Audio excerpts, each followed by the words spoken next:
चुनाव का माहौल गरमा रहा है और जैसे जैसे चुनाव की तारीख नज़दीक आती जा रही है आरोप प्रत्यारोप बढ़ते जा रहे हैं। हमारे साथ में कुछ खास ही मेहमान हैं, आपका परिचय कराते हैं, तारुफ कराते हैं और हमारी विशेष बातचीत रहेगी। नमस्कार सर जी, बहुत धन्यवाद। बताइए किस तरह का माहौल आपको लग रहा है कि अब जो करवट बदल रहा है? देखिए, मैं समझता हूँ एक तरफा चुनाव होने जा रहा है, कहीं फाइट ही नहीं है।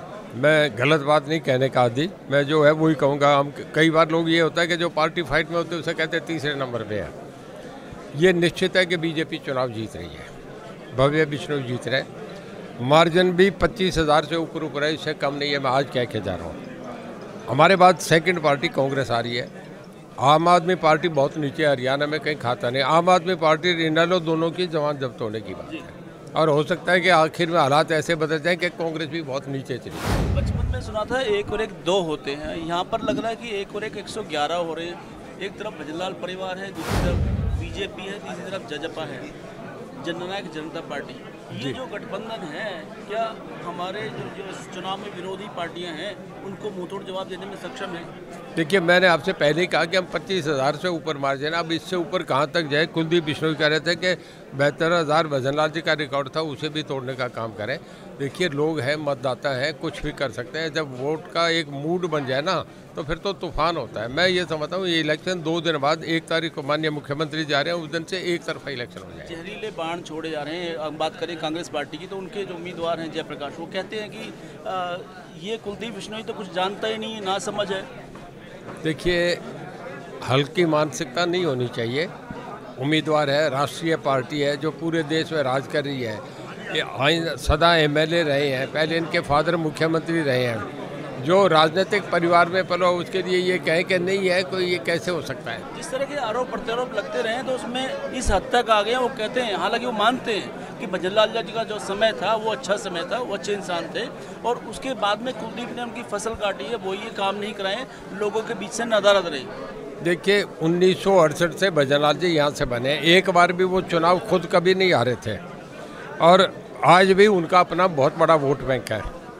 और मैं ये समझता हूँ कि जब सरकार है, अगला ये देख रहा है अगली बीजेपी की सरकार है, तो लोग बड़ा सोच के फैसला करते हैं। कहीं भी फाइट में नहीं है कांग्रेस को अपना पता लग जाएगा, आम आदमी पार्टी को भी अपना पता लग जाएगा। ये सब चीज़ें 6 तारीख को रिजल्ट आ जाएंगे, सबके सामने हो जाएंगे। मैं आज भी इस बात पे कह रहा हूँ कि हमारी लीड 25,000 से ऊपर, ये कहीं 50 भी जा सकते हैं, 60 के ऊपर का मैं आंकड़ा नहीं कह सकता, तो 25 से नीचे नहीं। आरोप फिर भी लगाते हैं कि जो भजनलाल जी की पहचान सभी हरियाणा वासी जानते हैं, लेकिन इनकी खुद की पहचान क्या है? चाहे वो कुलदीप की बात हो, भव्य की बात हो, तो उनकी खुद की पहचान नहीं है। तो ऐसे में इस चुनाव में वो धराशायी हो जाएंगे। देखिए, हमें जो देवलाल के नाम का लाभ मिल रहा है, आज भी हम हरियाणा विधानसभा में 5 मेंबर उनके नाम के बैठे हैं। जो भजनलाल का भी स्टेट के एक बहुत बड़े चीफ मिनिस्टर रहे, 10 साल मुख्यमंत्री रहे, उनका आज भी परिवार में, पिछली बार उनके बेटे की बहू भी हाँसी से बन गई थी। वो भजनलाल जी फरीदाबाद जाके MP बन गए थे। उनके परिवार को कोई नज़रअंदाज कर सकता है क्या? उनका अपना बहुत बड़ा है, उनके अपने बच्चे चुनाव लड़ रहे हैं, उनका अपना जन्मभूमि है, कोई भी नहीं हरा सकता, कभी भी नहीं हारेंगे। जयप्रकाश का एक बयान चर्चा में है, गादड़ी और बागड़ी वाली बात कहते हैं, तो वो क्या उनके लिए नुकसानदेह साबित हो रहा है इस चुनाव में? देखिए, मैं नहीं मानता कि वो आपके कहीं नज़दीक हैं जयप्रकाश हमेशा हर जगह जाके अलग अलग बात कहता है, कई जगह कई पार्टियों से चुनाव लड़ दिया। हमारा दोस्त है, हम उसकी मानसिकता में जवाब नहीं देंगे, पर उसे ये कहेंगे कि उसे यहाँ से बुरी तरह हार के जाना पड़ेगा। ये हमारा दोस्त है, मैं आपसे बता रहा हूँ, वो हार के जाएगा।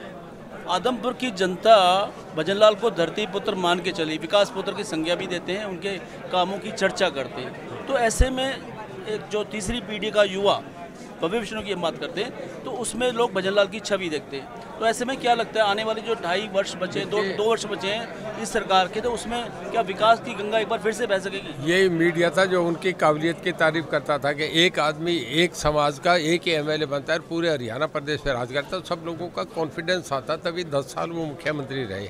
इस करके रहे, 3 बार मुख्यमंत्री बने वो, इस करके बने कि लोगों ने उन्हें साथ दिया और उनका अपना हल्का, उन्होंने इतना नर्स कराया। वो यहीं रहते थे, अपनी दुकान पे होली दिवाली हमेशा यहाँ रहते थे, लोगों के बीच में हर एक के सुख दुख में शामिल होते थे। आज भी लोग उनकी चर्चा ये करते हैं, तो लोग उनसे बहुत आत्मा से जुड़े हुए हैं। आखिरी बात, हम घूम रहे हैं हर गांव में, लगभग 55 गांव हैं इस हल्के में, उसमें सभी जो बुजुर्ग लोग हैं वो याद करते हैं भजनलाल के कार्य को। उनको मानते हैं कि वो यहाँ के एक मसीहा थे, एक ऐसे होनहार नेता थे, नेता से ज़्यादा वो परिवार का सदस्य मानते रहे। तो ऐसे में जो अब समय आ गया है उसमें क्या एक बार फिर से विकास की लहर बहेगी और फिर से ये जो हमारा भजनलाल परिवार है वो फिर से एक बार लोगों के दिलों पर राज करने में कामयाब होगा। देखिए, हमारे मुख्यमंत्री जी इन्होंने जो करा, पिछली बार राज्यसभा में जो छोड़ के कांग्रेस से ठोक के हमारे साथ आए, यहाँ विकास की कोई कमी नहीं रहेगी। सबसे ज़्यादा विकास इस हल्के का होगा, ये मैं मान के चल रहा हूँ। मैं मुख्यमंत्री जी को बहुत नज़दीक से देख रहा हूँ। वो बड़ी कमिटमेंट के आदमी है, किसी से जबान कर देते हैं, उस पर कभी भी पीछे नहीं हटते। धन्यवाद।